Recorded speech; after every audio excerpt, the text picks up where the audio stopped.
না, খাদের কিনারে ছিল, এখন খাদের কিনারে থেকে আমরা রিটার্ন করে চলে আসছি, আমরা আসছি ভালোই সাথে খাদের না।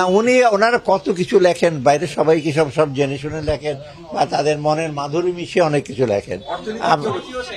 হ্যাঁ, অর্থনীতির বিষয়ে তো আমি জানি ভেতরে কি হচ্ছে, আমি তো বলছি এত হতাশ হওয়ার কোনো কারণ নেই।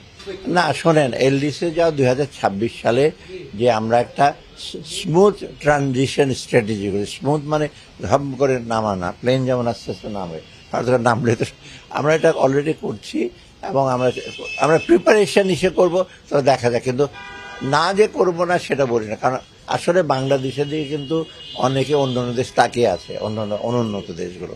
কারণ আমরা যাই বলি, বাংলাদেশের পারফরমেন্স তো ওভারঅল সন্তোষজনক, অনেক কিছু ভুল ত্রুটি আছে তার মধ্যে।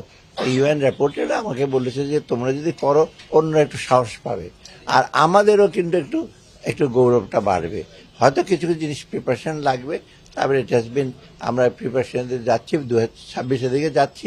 যদি মনে করি ইনসারমাউন্টেবল কোনো কিছু সমস্যা একেবারে সমাধান করা যাবে না, বা যাওয়ার পর আরো প্রকট হবে, তখন আমরা হয়তো